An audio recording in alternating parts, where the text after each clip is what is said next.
DisruptiveNYC is a technology company which is focused on providing economic opportunities for creators. Allow me to introduce Chairman and CEO Jeremy Fromer. Thank you. Thank you for joining us this afternoon. My name is Jeremy Fromer and I am the founder of Created. Created started out as an acquirer of media content. We were arbitraging marketing spreads in the digital space. It wasn't that different from the stock trading I did on tech platforms in the early 2000s. Having developed algorithms to seek alpha and outsmart the market, I had a natural affinity for understanding auction marketplaces and was able to capitalize on that in the digital space. From keyword search optimization to targeting YouTube ads, we tested it all. On the digital side, content was only as valuable as the data it produced. How efficiently a company processes its proprietary and customers' needs and implements data-driven solutions, it defines success. As a company, we had content creators, but until we built our technology platform, Vocal, we did not have the data feedback loop needed to exponentially scale. Today, we are one of the most important platforms in the creative community, with over 1.5 million subscribed creators of all types and their audiences of nearly 1 billion people. As a creator-first platform, our primary revenues are driven by monthly subscriptions for services and products. Vocal is a SaaS platform for the creative community, providing a home base for creators to best monetize their content and discover a new audience. Soon we realized that we could apply our data to champion meaningful and authentic user-generated marketing campaigns. And we have worked with some amazing top-tier brands. But where we really shined was working with up-and-coming entrepreneurial brands, looking to reach a broader audience and find relatable storytellers. We had an edge in identifying and acquiring CPG brands that resonate with our creators and their audience. And after 4 years of battling on the OTC marketplace, we uplisted to the NASDAQ in September of 2020. After 2 years on the NASDAQ, we were finally creating growth at a multiple of our ad spend, and we were approaching cash flow break-even.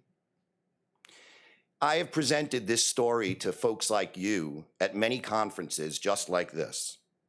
I've told that story that I just told you many times. It is a fundamentally strong story. But today I am here for a different reason. I'm here to tell you that there are significant technical reasons to buy our company, Created. Equal to the fundamentals, if not far more promising for our investors. Naked short selling is pervasive on Wall Street. And no small or micro-cap company, many that have presented here today, can maintain their hard-fought gains in their stock price for long until something radically changes. I've only seen that happen a few times in my career. For many of you who are listening, it has been decades. We have watched, and worse, too many have turned a blind eye. I could not believe it myself in the beginning, but I do now, no question. Here's how it works. Let's say there's a buyer of 10,000 shares of Created at the market. The market maker fills it immediately. How or why that particular market maker executes your order, that's a broader conversation. But at this point, the market maker who sold you the 10,000 shares is in theory supposed to have carried out a locate and a bona fide borrow. Bona fide means real and genuine, but it is purposely ambiguous. Otherwise, they would have used the words real and genuine in the regulation. It ostensibly allows a market maker to maintain the short for as long as they can without the actual physical, real and genuine borrow. The stock loan department, which again in theory is a separate department from market making, might still go ahead and charge interest to whichever fund they executed on behalf of, while the market maker profits off further trading. The reason all this is possible is because at the end of the day, all of them are beholden to the institution's central book. The central book is, in theory, supposed to bring balance to the broker-dealer's positions in transactions, from cash to securities. It is covered by the SEC's broker-dealer books and records rules. In worst-case scenarios, it is now my understanding that the central book informs the market-making desks that they have met the requirement to short, irrespective of the position, because in theory, it is a proprietary trade of the central book itself. Prop trading and stock loan businesses are two of the biggest revenue generators in the entire financial services industry, all at the expense of the retail investor, all at the expense of the shareholders of the people investing in the companies presenting here today. And then there is spoofing. Spoofing is the behavior you see sometimes with market makers algorithmically trading amongst themselves, lowering the value of stocks. In doing so, they make money either in an institutional proprietary book or for the fund that the sell side shorted the stock on behalf of. And when it's time for that market maker to cover for various reasons, they just reach out to another firm, buy the 10,000 share position from them to cover. Now the new market maker is short and the clock starts again. And that's why if you look at our stock, or many of the other stocks I'm talking about, you'll see all these intraday crosses of large shares of stocks from one market maker to another. I'm told that some fails and cross trades move around the globe from Canada to Hong Kong across dozens of countries. The whole system allows the stock loan groups to become, well, they can blame all sorts of logistical issues on why they failed to deliver and become irresponsible if ever asked. Every share they short after that first trade failed that is not borrowed is in theory creating counterfeit shares. You heard me, counterfeit shares. And the buyer has no way of knowing or understanding how this impacts them. Because if and when the financial firm is asked to deliver physical, it would be revealed that the central book may have even inadvertently created a synthetic float. This hurts publicly traded companies for no other reason other than greed. As far back as United Airlines at the turn of the century to GameStop and AMC more recently, the practice of naked shorting has wiped out the savings of many hardworking Americans. It has destroyed their pensions and eliminated their jobs. From pilots to bag handlers to grocers, technologists, and scientists working on life-saving medications, as you've heard about today from biotech companies.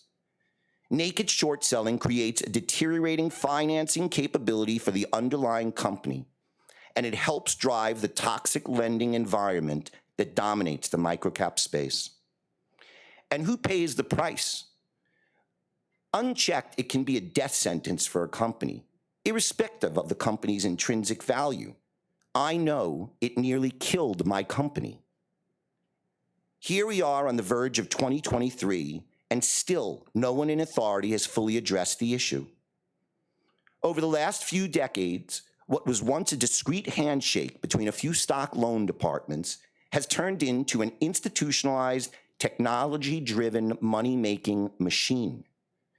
And it does not matter that they get fined millions or even a few billion. They treat it as a line item. It's just another cost of doing business. As the electronic trading world exploded, stock loan regulation became archaic and literally could not keep pace as a business with the likes of technology platforms like Robinhood and E-Trade.